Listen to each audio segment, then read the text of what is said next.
Well, everyone, Noshir Contractor, the main architect of ICA Regional Hub. Hello, everyone. Let me see. Are you able to see a screen of mine? What screen are you seeing of mine now? Well, we can't.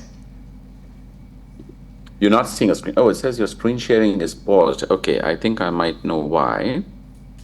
I'll now hand it over to Ms. Momina, who will introduce you before you begin. Hello, Dr. Contractor. I'm Momina, and it's totally fine if you take a minute, and I'll kick off the session here. Assalamu alaikum and good morning, everyone. Welcome to day 2 of the ICA Regional Hub, happening for the first time in Pakistan at Foreman Christian College, Lahore. Thank you for being here. We have an exciting day ahead with an outstanding lineup of presenters and scholars who will delve into a diverse range of topics in the world of communication, publication, and their intersection with global human rights, promising a day of thought-provoking discussions. Allow me to introduce our first speaker, a true luminary in the field. His achievements are so extensive that listing them all would take the entire day. Notably, he has served as the immediate past president of the International Communication Association, ICA, and is currently a member of the REACH Committee of ICA. He is none other than Dr. Noshir Contractor, and he serves as distinguished professor at the School of Communication and the Kellogg School of Management at Northwestern University. He is also the director of Science of Networks and Communities Sonic Research Group. The group works on advancing social network theories, methods, and tools to better understand and meet the needs of diverse communities. He will talk about securing funding for communication research, and I'm particularly eager to hear his insights today. Let's give a warm welcome to Dr. Contractor. Excellent. Okay, well, thank you all very much. Good morning to all of you. Greetings from the Gold Coast in Australia. I'm here at the 74th annual conference of the International Communication Association. And I am extremely delighted to have an opportunity to be able to join you today. I have never been to Pakistan, and at least to virtually join Pakistan is itself a momentous stepping stone towards, I hope, my visit to Pakistan later this year. It is a delight to be welcoming all of you on behalf of the International Communication Association. I know that the topic of my presentation today, as you can see from the title, is about funding, but I would be remiss if I did not give you a little bit of background about ICA. Some of you may have seen a version of this in a video, but let me very quickly mention that ICA started out back in 1950, which is why we are in the 74th year now. And at the time, it was called the National Society for the Study of Communication. In 1969, it had 150 members, and they came from 28 countries, and the name was changed to the International Communication Association to respect the fact that we had people from 28 countries. But our conference was always held in the United States. In 1973 was the first year that the annual conference of ICA actually went outside the US, and it didn't go very far. It just went to Montreal, Canada. And then in 1977, ICA hosted its first annual conference outside of North America, and that was held in Berlin in what was then West Germany. Since then, we've continued to move towards internationalization, and we have hosted a lot of what are called regional conferences supported by ICA. They have been held so far on 19 occasions. And we've hosted annual conferences outside United States, like Gold Coast, on 19 occasions. Regional conferences, we've hosted 25 of them, starting in 2006 in Lima in Peru, and then, of course, the one coming up in Lahore, Pakistan, that I made reference to on December 5th and 6th, which I'm very excited about.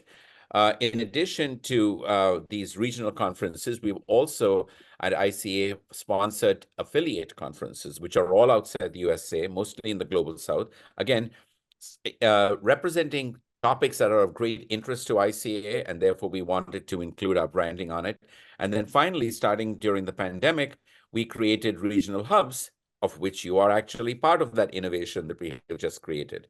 And just to mention that these regional hubs that we have had was to bolster engagement with ICA, the conference, as you are doing now, with communication research, providing an opportunity to build community with one another. I imagine many of you are not necessarily from the same institution or see each other every day. So you're representing a larger community of people. I know from Firasat that there are people from not just multiple institutions in Lahore, but I also think you mentioned people outside of Lahore who are coming and joining you on the regional hub. So all of these are examples of how we hope the hub will build community amongst communication researchers.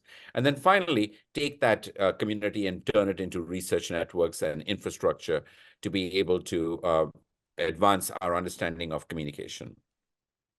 In addition to all of these, just to give you an example, in 2022, we had the main conference was in Paris, and we had hubs in all of these different locations that you see on the screen. We continue that in 2023. The main conference then was in Toronto. And again, we had hubs in many different countries around the world, as you can see, most of them from the global south. And this year in 2024, the big map that I saw behind you on the screen there that you are all looking at. And for the first time, I'm very pleased that we were also able to invite Lahore, Pakistan, to be a part of this regional hub. So we are absolutely delighted at where we are today. So now, with that said, let me go into the focus of what we're going to talk about. Funding is a very interesting topic, and one that, to some extent, as I was preparing these slides, I realized that, of course, there are differences across different cultures, different societies. And so I'm going to try my best to lay out issues that should be relevant to individuals anywhere. Though if you were to criticize me and say, well, that presentation was very US-centric, I might plead guilty to that, but I hope that some of the ideas that I'm discussing would be relevant in any context, the US, Europe, Global South in particular.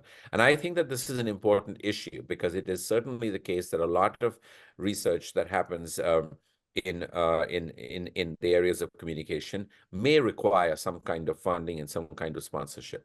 So let's start with who are the players? Who are the people who are funding this? They fall into many categories. As I was looking at my own research and those of people that I follow very closely, I see that there are what we would call in the US as federal agencies. By the way, just by way of background, in case this was not evident to some of you, I was born and raised just next door to where you are. So I'm originally born and raised in India.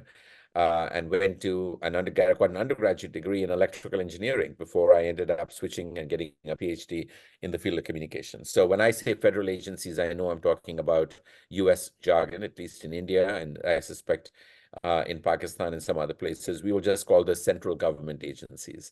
And that's what we are seeing in this particular case. So some of them are specifically focusing on providing funding. So in the US, that would be the National Science Foundation, the National Institutes of Health, the CDC, which we all have learned about during the pandemic, the Centers for Disease Control and Prevention. But then there are also other departments or ministries, the Ministry of Education, Defense, Army agencies, Food and Drug Administration, all of them, National Institutes of Justice, Environmental Protection Agency, National Endowment for the Humanities, National Endowment for the Arts. And I suspect that there are similar kinds of agencies that exist in most countries that provide varying amounts of funding. And all of them have some allocation in their budget to fund research in these areas. So that's at the national level, or what we call the federal level. If we move down to the next level, we talk about state and local agencies. Here again, ministries in the area of especially areas that are more in the control of states rather than the central government. In some places, those would be things like education, police, but also now increasingly people are spending time on digitizing government. This has become a big move across a variety of different countries. And so in all of these areas, especially when the government is local government, state government, and so on. In all of these areas, state and local agencies are also providing funding for people in academia.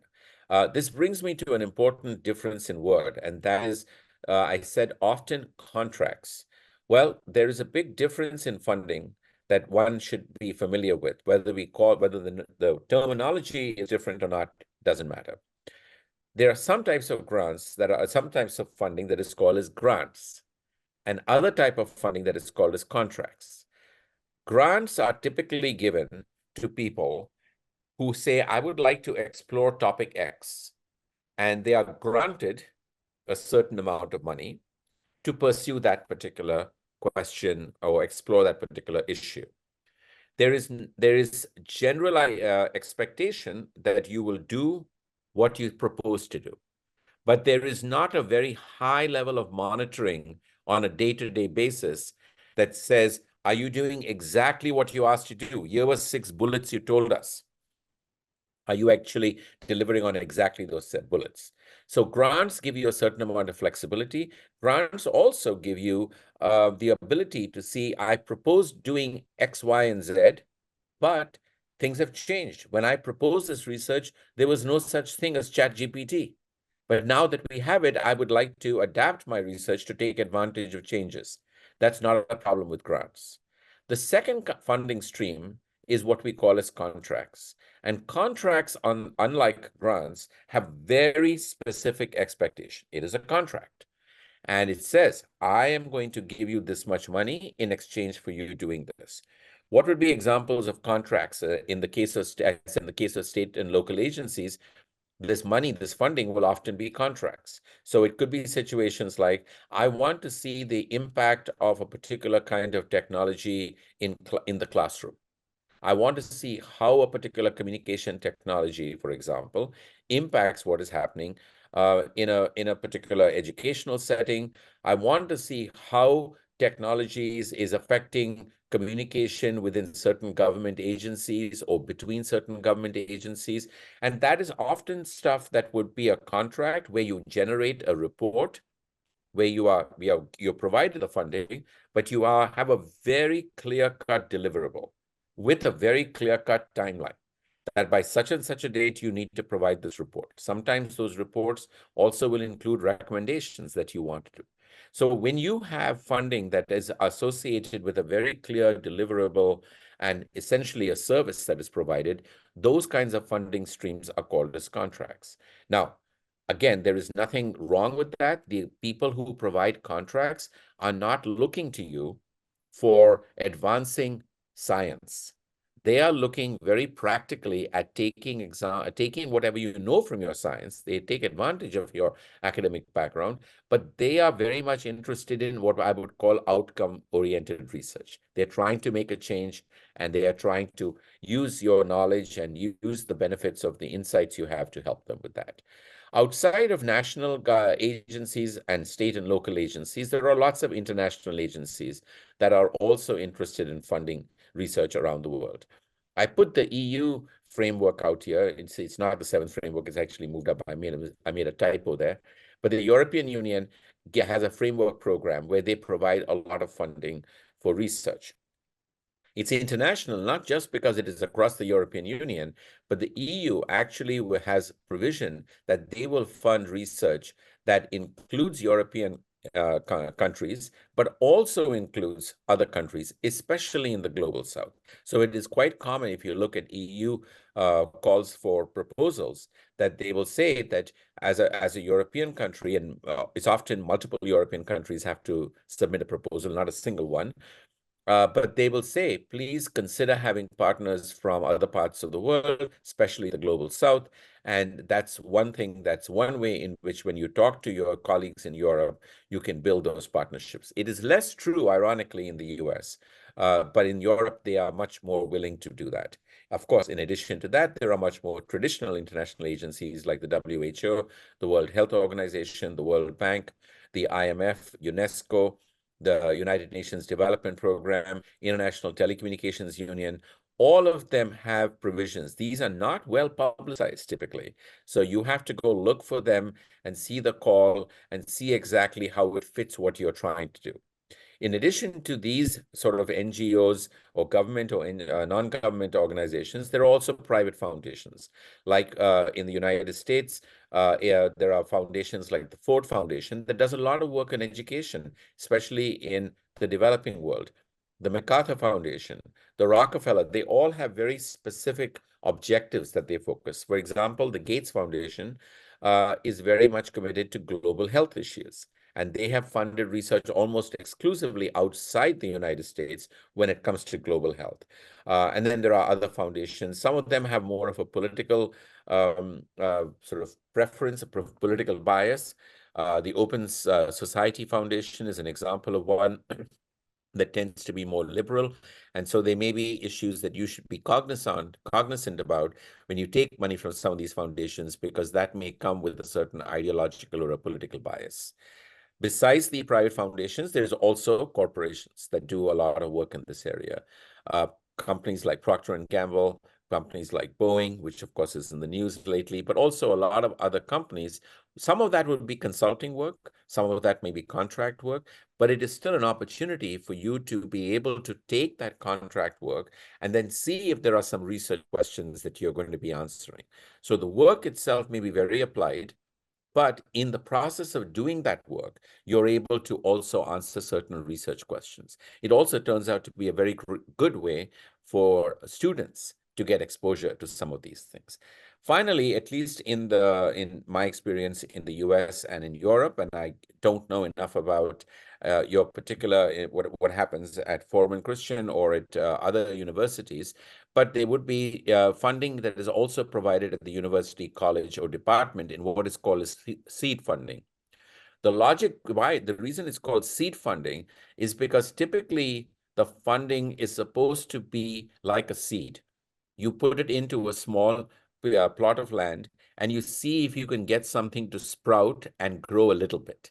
After that, the expectation is that you take whatever you have done through that seed funding and use that to go to external funding agencies to get additional funding. It is not uncommon that many of the funding agencies, in order for you to establish your credibility, you can say, look, I have already, through some preliminary results, got some of these preliminary research, have some preliminary results. And therefore, I have demonstrated to you that I know what I'm talking about. I know what I can do. Now, what I'm coming to you is to scale up that funding so that I can now do that on a much larger scale. So that's the purpose of seed funding, to help you bootstrap, to help you get started. And once you've done that, then you are able to be in a more competitive position to apply for the larger grants that I have described in the previous bullets. I'll pause here. Are there any questions or any suggestions that you have of players that I have not included here that I should have included here? Or do you have any questions or clarifications about the players? Because next I'm going to go and talk not about the players, but about what is it that they want from you. Right now we are still talking about what we want from them, but it's important to know what they want from you. So at this point, I'll pause. Any questions so far based on what I have said? Well, if you have any question for Dr. Contractor, please raise your hand and Zaria will hand you the mic.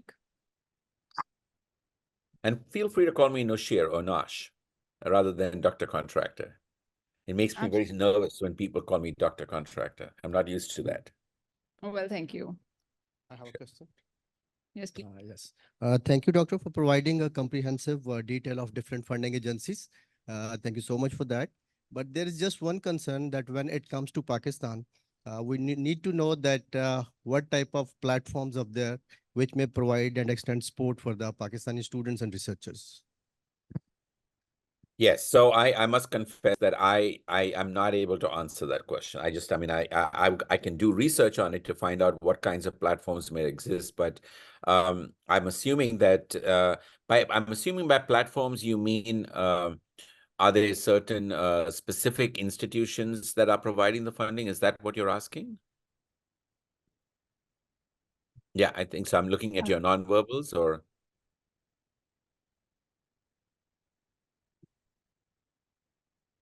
Yes, I'm talking about a certain platform which may provide sports to universities and higher education institutions. The ones I've listed that I feel comfortable that can be platforms are in the category of what I would call the international agencies and the private foundations. Those are definitely things that you could be applying for. within Pakistan itself, when it comes to state and local agencies or ministries, I'm afraid I don't have that information. I imagine that it would not be that difficult to do that. I know from my experience working with collaborators in India, for example, that they have something called CSIR, the Council of Scientific and Industrial Research, which is their equivalent of NSF. And so I imagine that there are similar platforms that might exist within this. And I cannot give you those details at this point, though I can probably point you to something on a follow-on email if you need. Thank you. Thank you. Okay, any other questions? Yes, hello. This is Dr. Shabana. I just Yes, hi. want to know that mostly the research which is being funded by agencies like private foundations and corporations. So that sounds more applied. So they have Yes. their own interest. To what extent we can use it as an academic contribution on our Very good. track? Yeah.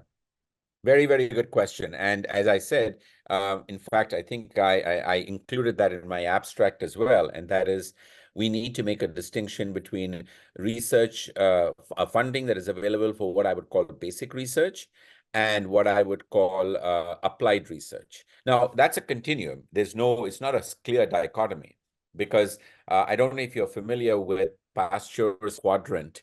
There's a very famous book, and it refers to the fact that research actually varies a great deal in terms of where it is on a continuum. In fact, he has it on a quadrant about how relevant it is in terms of solving a problem as opposed to just asking a basic question, and also in terms of its ability to be utilitarian in some ways.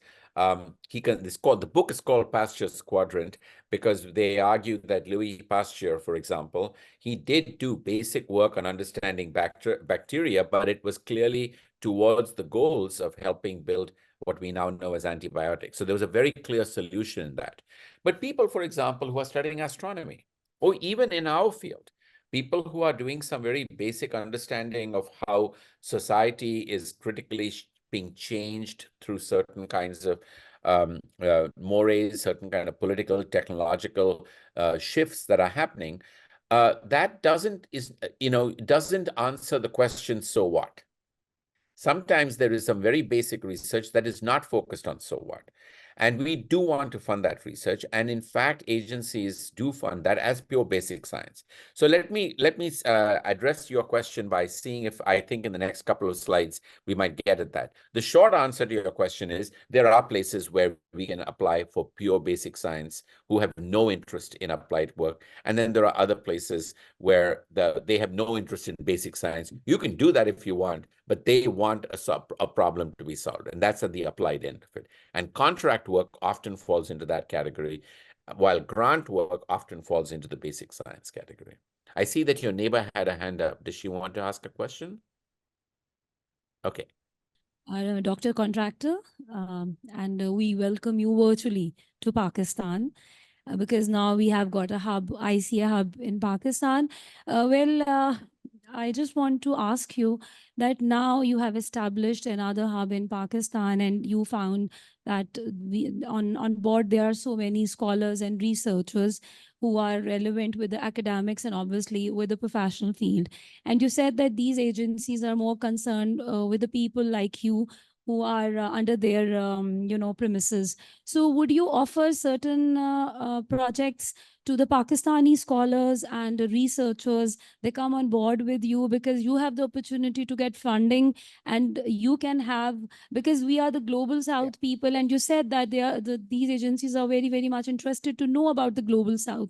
Either we are unable to apply on these platforms, but you have got that opportunity and you have an option to pick people from here. So would you like to pursue that in future, as finally you have got another region of Pakistan in ICA? Thank you. It's a very good question, and it's a very good question. And let me address that immediately because I think it's obviously front and center for many of you. Let me just put it this way.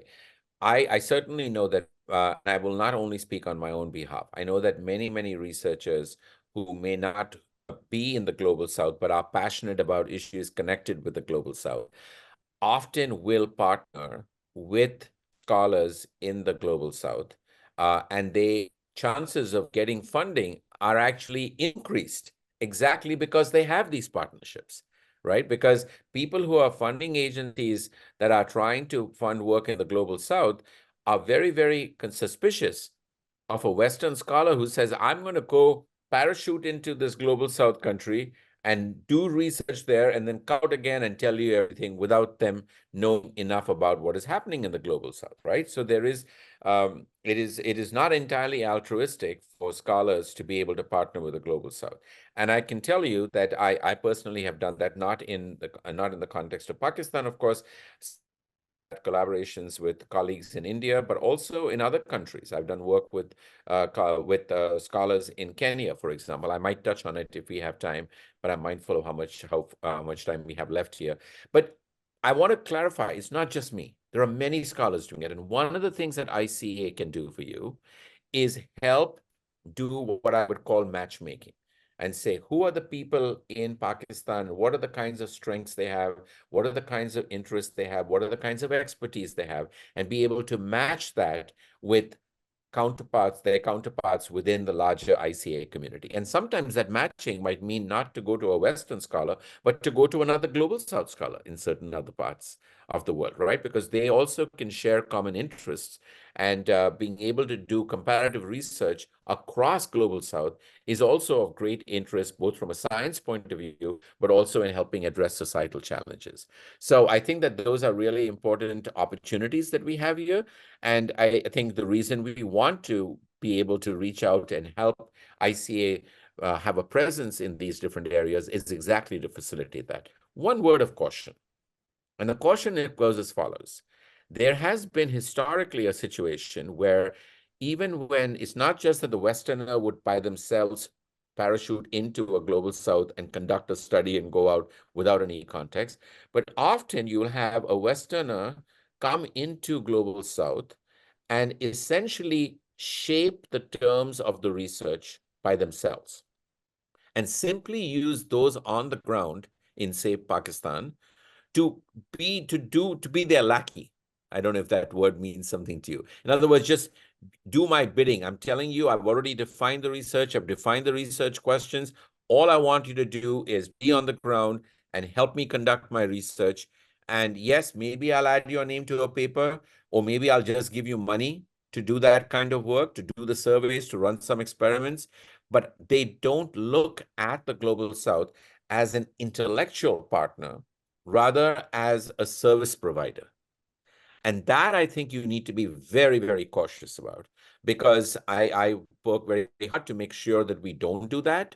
And historically, people have done that, sometimes out of naivety, but today there is absolutely no reason why people should do something like that. So I think when you negotiate it and someone comes and tells you, oh, I'm from this university and I'd like to do this, absolutely make it your business to say, how can we contribute to the intellectual issues? Are you going to listen to us as you frame the questions, as you design the methodology, and not simply look at us as people who can be your data drones or something along those lines?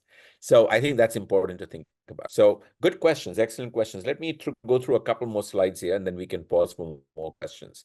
Yes. Can you hear me? Okay, just a quick concern, and it was raised by one of my colleagues here, that most grant opportunities, they ask applicants to have a grant winning profile. So are there opportunities for beginners and novices? If you Yes. can cover Yes, these two let me go quickly. through the slides quickly. I have something on that, and then we will come back to it. It's a fair question. One way to do it is to work with people who have grants. And that way you start building up your track record, and then you can go off and get your own grant. But that's a short answer to the question. So what do people want? Today, I think a lot of the research that is being funded is not only pure basic science research, certainly in the field of communication, which is seen as a problem-based field, at least in some parts of the world. Problem-focused field. It's not like astronomy or even philosophy. And so in those contexts, people are having funding to address societal challenges like climate change, environment, AI, space travel, global health. So there's a lot of interest in creating multidisciplinary, interdisciplinary, and transdisciplinary projects. So communication is a hub discipline in that context. But we would have to work with people from other disciplines, including from science, technology, engineering, and fellow social sciences. The quality of the project is often evaluated on the basis of the intellectual merit. Sometimes sometimes the funding is not to advance research, but to build capacity. So it'll be to help have undergraduates get interested in research. We call that research experience for undergrads. Or at the graduate level, it'll support funding for graduate students to get their dissertation work done, for example.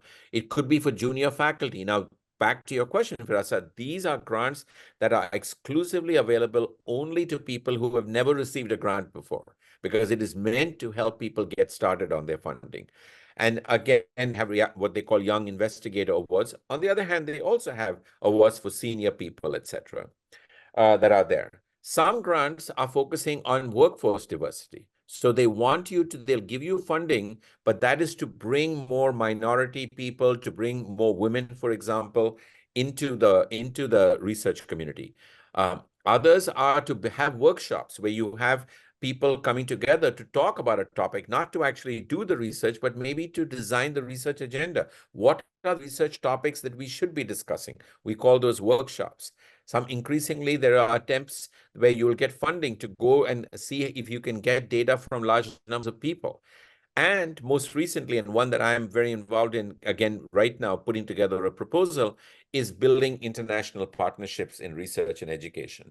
There is a proposal, there's a funding stream out of the National Science Foundation called AccelNet, which is Accelerating Networks of Networks. And they explicitly want people to submit proposals on topics that might be of interest to a lot of people around the world, but have good scholarly partners and collaborators in different countries around the world. I've already talked to you about grants versus contracts. Sometimes you can request funding just to organize a workshop, not to do research, but organize a workshop.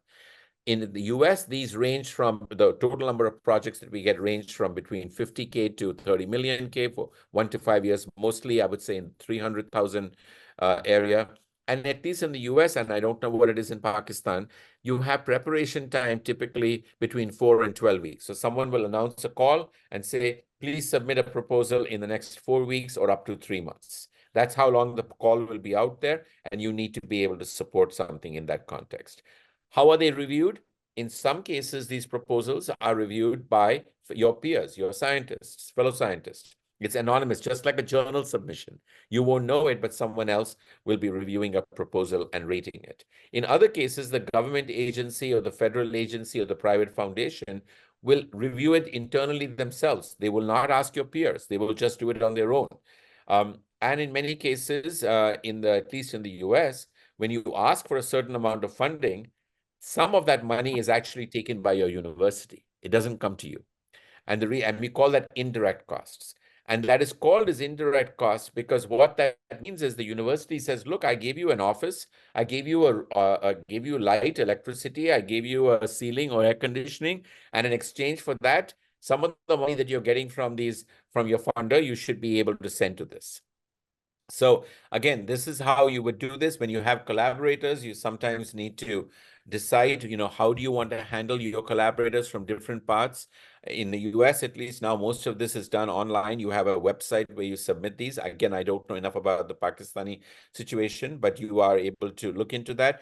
Most universities have what they call a sponsored research office. So again, I don't know about the specifics at your particular institutions, and I know there are people from multiple institutions. Find out about it. Go talk to them well before the deadline. Become friends with them. They can be very helpful to you in deciding, and they often will know what are the funding sources, and they can tell you a little bit about it. Most proposals have a page limit. People don't want to read a lot. So typically about 20 pages is as much as you would do. Ironically, you submit a 20-page proposal if you have if you're applying for $20,000, but you also submit a 20-page proposal if you're applying for $5 million. So we joke that sometimes to submit a $5 million proposal in 20 pages, every word that you say is thousands of dollars in terms of the magnitude because you're able to do that.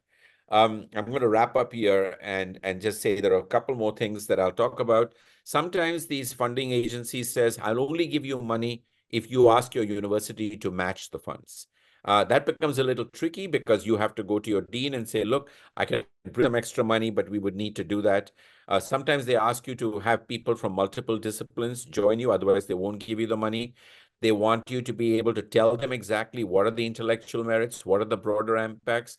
And sometimes they ask you to provide bios of the people so that they know, is this person not only coming up with a good idea, but are they capable of actually doing the research they say? That's where you go back to that earlier question. If you have received previous grants, you'll say, oh, this person has expertise, has experience, has a good track record, which is exactly why, as a first-time person who's getting into funding, it is always a good idea to try to find a partner who already has received funding and be the junior partner, but make sure that that collaboration allows you to express your own identity in that context. The other two slides are more procedural, and I don't think that this is necessarily relevant to this. So I'm going to go ahead and pause here and ask and take any questions in whatever time we have left. I know we're almost out of time, so I'm mindful of that. So let me just open it up questions at this point and see what it is that I can answer. And just to give you my own idea, these are examples of the people who fund my research. So as you can see, it's a branch of, it's a different type of people.